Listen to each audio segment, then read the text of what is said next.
हरे कृष्णा, जय श्री कृष्णा, जय श्रीमन्नारायण, जय श्री राधे। तो कैसे हैं आप सभी? आशा है सब लोग बहुत अच्छे होंगे।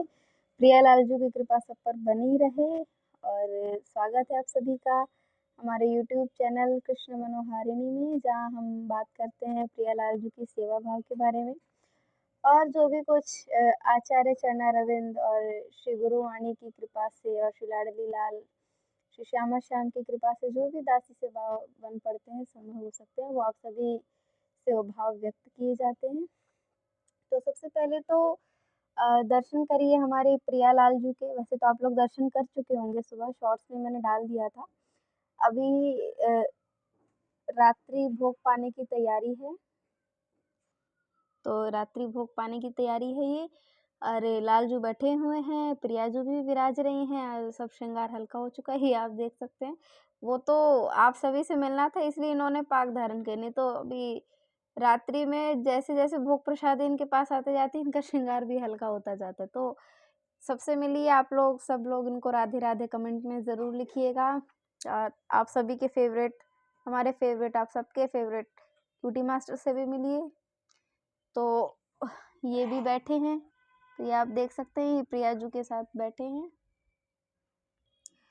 तो इसी के साथ स्टार्ट करते हैं आज का टॉपिक। आज की वीडियो में हम बात करेंगे, जैसे कि हम सभी जानते हैं, श्री हरिवंशी लोग इस वीडियो को बहुत प्रेम से देखेंगे। जो श्री हरिवंश संप्रदाय से जो लोग जुड़े हुए हैं उन लोगों का तो प्राण प्रिय प्रसंग रहेगा आज का, क्योंकि आप लोग गैस कर सकते हैं कि बात किसके बारे में हो रही होगी। अब हरिवंशी का नाम लिया है तो इसका मतलब तो सीधी बात हमारे श्री राधा वल्लभ लालजू के बारे में बात हो रही होगी, या तो हमारे स्वामी श्री हरिवंश महाप्रभु जी के बारे में बात हो रही होगी। ऑब्वियस सी बात है।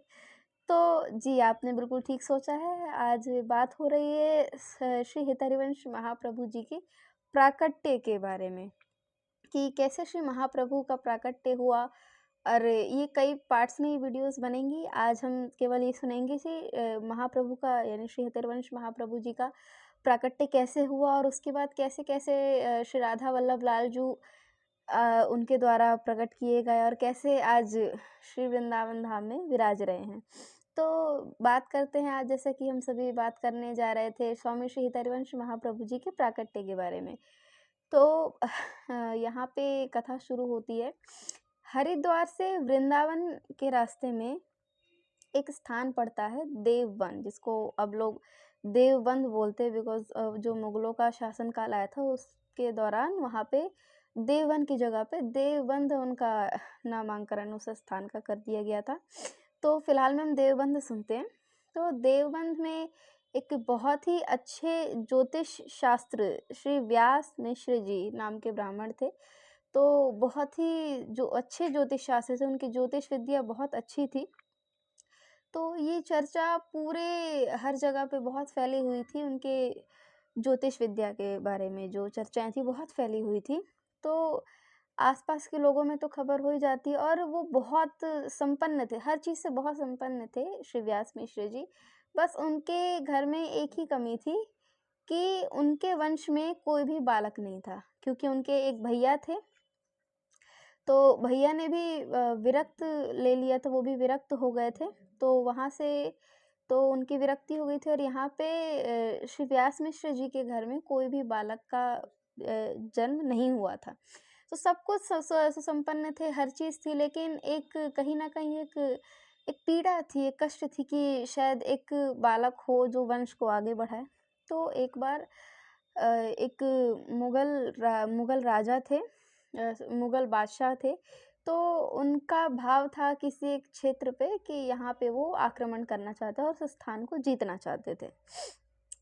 तो जैसा ही उनको पता लगा कि श्री व्यास मिश्र जी की ज्योतिष विद्या इतनी प्रबल है, तो वैसे ही वो व्यास मिश्र जी के पास आते हैं और अपनी समस्या बता के बोलते हैं कि किस योग में और किस समय में यदि हम उस स्थान पर चढ़ाई करते हैं तो हमको विजय प्राप्त होगी।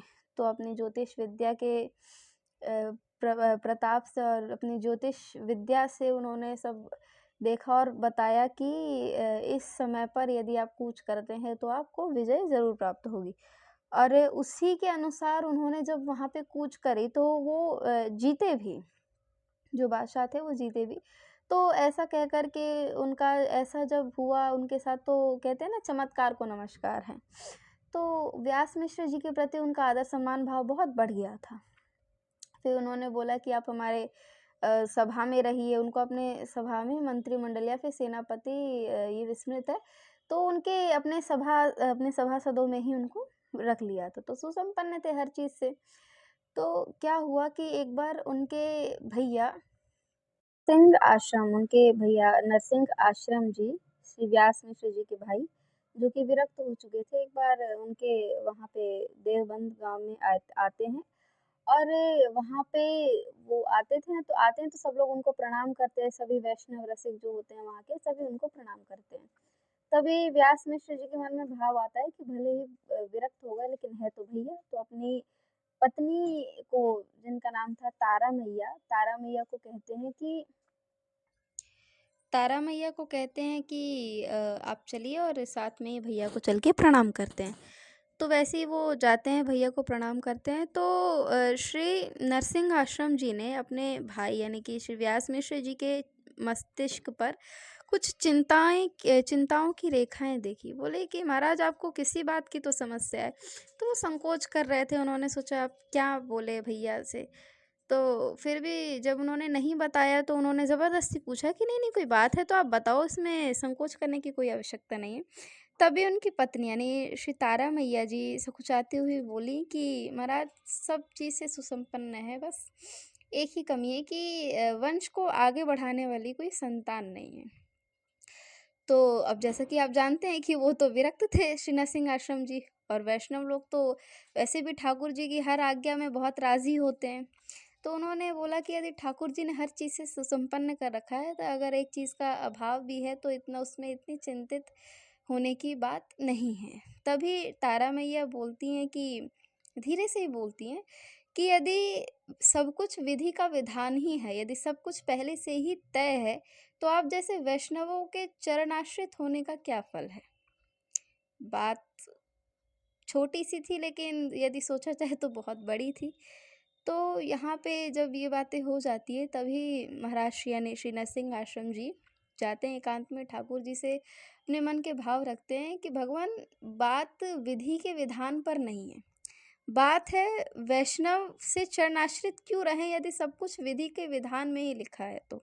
यहाँ पे बात किसी शास्त्रोक्त आज्ञा की नहीं है, केवल इस बात की है कि वैष्णव चरणाश्रित क्यों रहें। तो सब ये सब भाव रख ही रहे थे ठाकुर जी के सामने।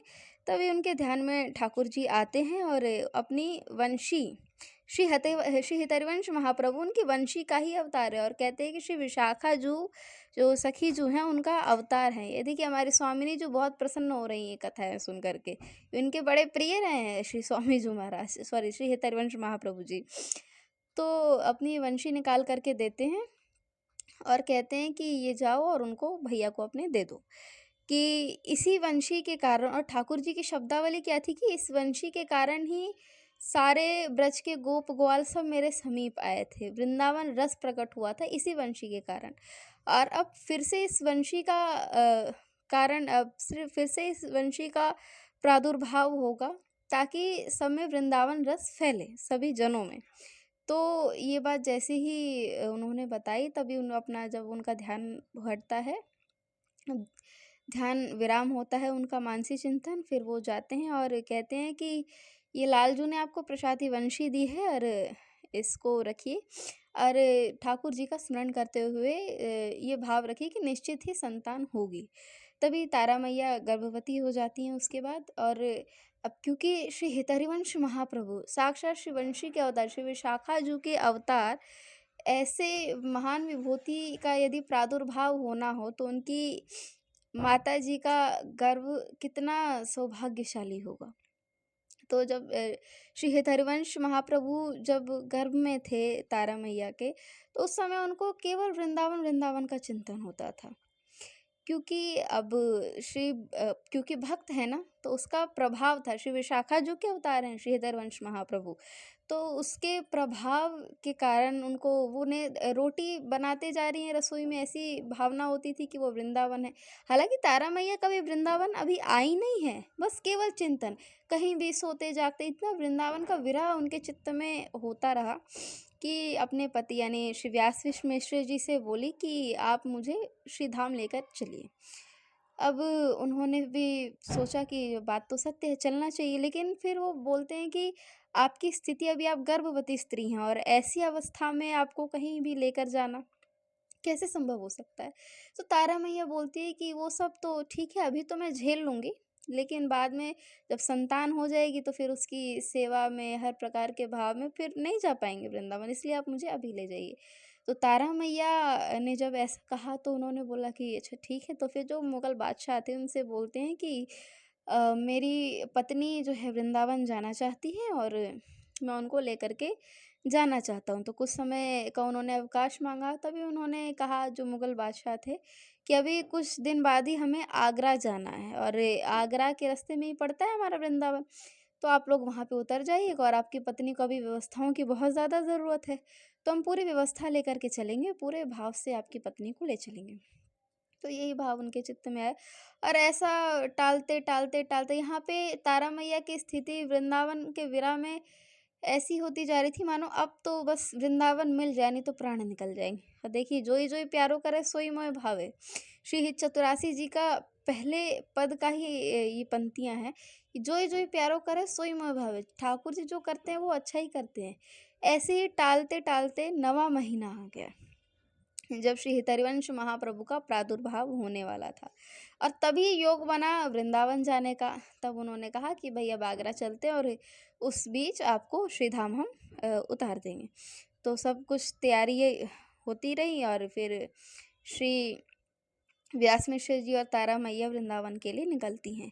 अब यहाँ पे जो-जो वृंदावन समीप आता जा रहा है, त्यों-त्यों श्री तारा मैया की स्थिति और गंभीर होती जा रही है। उनके नेत्रों से अविरल अश्रुधार बहते जा रहे हैं, उनके रोम में रोम-रोम प्रफुल्लित हो रहा है। मानो ठाकुर जी जो वंशी का अवतार हैं श्री महाप्रभु जी, मानो इस वंशी को ठाकुर जी से दूर हुए, श्री धाम वृंदावन से दूर हुए, एक युग होने वाला है। ऐसी स्थिति तारा मैया की होने लगी। और जैसे ही वो उतरती हैं वहाँ पर, ऐसे झूमती हैं, ऐसे नृत्य करती हुई एक-एक वृक्ष वल्लरी को, उनके पति व्यास मिश्र जी तो कहीं दूर ही खड़े थे, वो तो अपने ध्यान मग्न चिंतन में थे, लेकिन वो तो ऐसे नृत्य कर रही थी, ऐसी प्रफुल्लित थी मानो कोई स्वस्थ व्यक्ति नृत्य कर रहा हो, ऐसी उनकी स्थिति थी जबकि 9वाँ महीना था। लेकिन कहते हैं कि का जब प्रादुर्भाव होने वाला हो, तो ऊर्जा तो देखिए श्यामा-श्याम अपने आप ही दे देते हैं। तो यही सब होता गया और उसके बाद संध्या कालीन जब बेला आई, गोधूली बेला जिसको हम शाम का समय बोलते हैं, तो चर्चा होने लगी कि अब चलते हैं श्रीधाम से और जैसे ही श्रीधाम जाने की बात होती है, तैसे ही तारा मैया का तो मानो हृदय द्रवित हो जाता है, बहुत उनको पीड़ा होती है, वो मन-मन में विचार करती है कि कैसे जाएँ? श्रीधाम को छोड़कर कैसे जाएँ? अब जाते-जाते ही जब तक एक गाँव आता है, उस गाँव का नाम अभी मुझे विस्मृत है, मैं अभी आपको बता दूँगी। तो उस गाँव में श्रीधाम में ही था, श्रीधाम से दूर नहीं कहीं अभी। थोड़ी दूर पर ही उनको बहुत ज़्यादा प्रसव की पीड़ा होने लगी। तभी व्यास मिश्र जी ने कहा कि ऐसा करिए आप लोग आगे चले जाइए और यहाँ पे गाँव में बहुत लोग होंगे, कोई ना कोई तो सेवा कर ही देगा। तो बोले ठीक है। वो लोग सब चले गए तभी उस गाँव का नाम मुझे बाद गाँव, हाँ, बाद गाँव देखिए मुझे याद आ गया। तो बाद ग्राम में श्रीधाम में ही है, जब ये वृंदावन से दूर नहीं गई थी, क्योंकि वंशी है ना, वंशी वृंदावन के बिना कैसे रहेगी? और साथ ही विशाखा जी का अवतार भी है, तो वृंदावन के बिना तो रह पाना ही बहुत कठिन है उनके लिए। तो जैसे ही बात गाँव वो उतरते हैं, तैसे उनको बहुत प्रसव की पीड़ा होती है और उसके बाद स्वामी श्री हित हरिवंश महाप्रभु जी का प्रादुर्भाव होता है। तो बोले श्री हित हरिवंश महाप्रभु की जय, राधा वल्लभ श्री हरिवंश। तो सब लोग बहुत प्रसन्न हैं, श्री राधा वल्लभ लाल जी का भी अब प्राकट्य होगा, श्री हित हरिवंश महाप्रभु जी का प्राकट्य हुआ है। तो इसी के साथ हम आज की वीडियो को विराम देते हैं। नेक्स्ट पार्ट में वीडियो डलेगी कि उसके बाद क्या होता है। तो एक बार श्री राधा वल्लभ श्री हरिवंश सब लोग ज़रूर बोलेंगे हमारी प्रियालाल जी को। तो आज हमने कैसे श्री हितरवंश महाप्रभु जी का प्रादुर्भाव हुआ ये सुना। इसी के साथ हरे कृष्णा, जय श्रीमन्नारायण, जय श्री कृष्णा, जय श्री राधे। सभी को वीडियो अच्छी लगे तो लाइक करिएगा, फैमिली फ्रेंड्स के साथ शेयर ज़रूर करिएगा, चैनल को सब्सक्राइब करिएगा। और भी अगर आपके मन में कोई भी प्रश्न हो तो वो आप कमेंट बॉक्स में कमेंट कर सकते। तो हरे कृष्णा, राधा वल्लभ श्री हरिवंश।